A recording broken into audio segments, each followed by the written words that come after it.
नमस्कार दोस्तों, स्वागत है मेरे YouTube चैनल में। दोस्तों, रेलवे चेयरमैन जो मीटिंग पटना में हुआ था वो क्या क्या हुआ था और रेलवे ग्रुप डी के लिए क्या अपडेट है, क्या कहा उन्होंने, आइए एक एक लगभग टोटल 7 पॉइंट है। 7 पॉइंट को हम एक एक करके बारीकी से समझते हैं किस किस पॉइंट पे चर्चा किया गया है। आइए हम पहला पॉइंट पे देखते हैं। दोस्तों, पहला पॉइंट है ग्रुप डी लेवल 1 में की योग्यता को लेके। मैन इसी पे अभी जो स्टे लगा हुआ है एग्ज़ाम नहीं हो रहा, लेट हो रहा है, तो सबसे बड़ा यही रीज़न है कि इसका क्वालिफिकेशन को लेके है। देखिए, ग्रुप डी लेवल 1 योग्यता को लेकर स्थिति ही है। आरआरबी के अनुसार लेवल 1 जैसे हेल्पर हो गया, पदों पर नियुक्ति अभ्यर्थी टेक्नीशियनों की सहायता करते हैं, मतलब हेल्पर के रूप में कार्य करते हैं, और अनुभव के आधार पर उन्हें टेक्नीशियन पदों पर पदोन्नत किया जाता है। मतलब जितना एक्सपीरियंस होता है 2 साल 3 साल 4 साल के बाद वो टेक्नीशियन 3rd के में ट्रांसफ़र कर दिया जाता है, मतलब उसको प्रमोशन हो जाता है। अतः इन पदों के लिए तकनीकी योग्यता अनिवार्य नहीं मानी जाती है। अब तक सभी भर्तियां केवल 10वीं पास योग्यता के आधार पर ही की गई है। मतलब कहना है इनका कि हेल्पर के रूप में ग्रुप डी को बहाल किया जाता है और एक्सपीरियंस के तौर पे वो टेक्नीशियन बनाया जाता है, मतलब एक्सपीरियंस के तौर पे प्रमोशन होता है। अब मान लीजिए जो पढ़े लिखे नहीं है, जो पापा के जगह पे आया है या फिर पुराना जॉब है उनका, तो उनका तो कोई क्वालिफिकेशन है नहीं, वो तो एग्ज़ाम देगा नहीं, उनका मतलब एक्सपीरियंस के तौर पर ही वो ऊपर तक जाता है ना। MCM तक यहाँ बनते हमने देखा है। पहला पॉइंट हो गया क्लियर। दूसरा पॉइंट है कि नॉर्मलाइजेशन फार्मूला क्या है।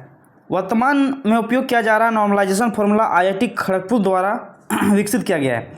यदि उम्मीदवार यह लिखित रूप में निवेदन करते हैं कि सभी शिफ्टों के में समान योग्यता वाले अभ्यर्थियों की संख्या होनी चाहिए, तो आरआरबी पटना इस मांग को RRC जो बोर्ड नई दिल्ली है तक पहुंचाने का कार्य करेगा। मतलब कोई भी एक लेटर देगा कि कोई भी उम्मीदवार जो लिखित आवेदन दे सकते हैं कि सभी शिफ्टों में योग्यता समान अभ्यर्थियों की संख्या होनी चाहिए, तो ये चीज़ आपको देंगे तब वो लिख के पहुंचाया जाएगा, नहीं तो यही फॉर्मूला रहेगा।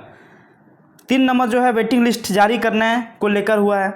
आरआरबी ने बताया कि वेटिंग लिस्ट एक साथ जारी करने पर अक्सर सभी पद भरने की मांग उठती है, इसलिए बोर्ड चरणबद्ध तरीके से DV की दूसरी और तीसरी सूची में कट ऑफ लोग को कम करता है। यदि अभ्यर्थी संयुक्त रूप से यह मांग करते हैं कि सभी रिक्तियों भरने तक DV लिस्ट जारी किया जाए, तो इसे भी दिल्ली बोर्ड तक भेजा जाएगा। मतलब ये सब बात उन्होंने कहा है। चौथी नंबर पॉइंट है रिक्तियों में वृद्धि। आरआरबी ने स्पष्ट किया है कि अब से हर वर्ष नियमित भर्ती प्रक्रियाएँ आयोजित की जाएगी, इसलिए मौजूदा भर्ती प्रक्रिया में पदों की संख्या नहीं बढ़ाई जाएगी। मतलब जितना आया है उतना ही रहेगा। 32,000 है तो 32,000 ही रहेगा, इसके बाद नहीं बढ़ाया जाएगा। अभी जैसे LP का 9,000 कुछ आया है वही रहेगा, ठीक है ना। तो आइए 5वां नंबर क्या है। 5वां नंबर भर्ती कैलेंडर का पालन।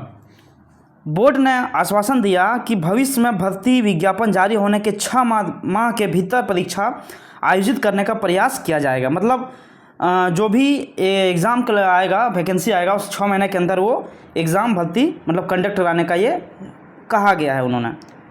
6ठा और 7वां लास्ट 2 पॉइंट है। लास्ट 2 पॉइंट की चर्चा हुआ है कि आयु सीमा में छूट।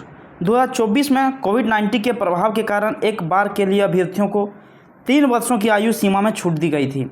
छात्रों का सुझाव है कि यह छूट धीरे धीरे समाप्त की जाए, जैसे इस बार 2 वर्ष और अगली बार 1 वर्ष। आरआरबी ने कहा यदि इस प्रकार ज्ञापन प्राप्त होता है तो यह प्रस्ताव भी दिल्ली बोर्ड को भेजा जाए। मतलब क्या है कि जैसे कोविड में 3 साल का वार्षिक छूट देता है, तो हटाना चाह रहा है कि हट जाएगा, जो एक वैकेंसी था वो दे चुके हैं। लेकिन एक कहा गया है इधर की तरफ से कि 2 वर्ष, एक बार 2 वर्ष का छूट दीजिए और अगली बार 1 वर्ष का छूट दीजिए वैकेंसीज में, तब इसको समाप्त कीजिए, ठीक है, ये चीज़ है।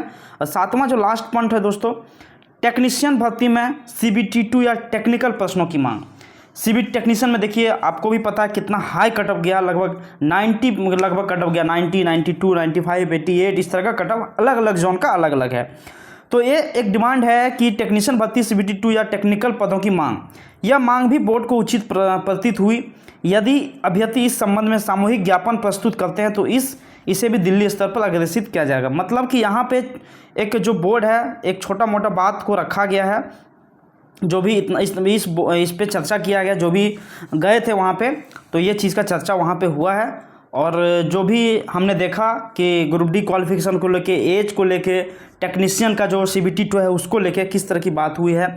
अगर आप जैसे कि शिफ्ट वाला जो बोले, शिफ्ट का जो है ये शिफ्ट वाला में, तो इस शिफ्ट वाला का वही है कि आप अगर एक सामूहिक रूप से अगर उसको एक लेटर देंगे, है ना, तो फिर ये मतलब देखेगा कि नहीं इसमें ज़्यादा लेटर में उस तरह का आप लेटर देंगे तो ये चीज़ दिल्ली भेजा जाएगा, वहाँ पे इस तरह का कार्य किया जाएगा। इस तरह का आपको आपका जो भी मतलब आपका जो भी उसका डिमांड रहेगा वो पूरा किया जाएगा।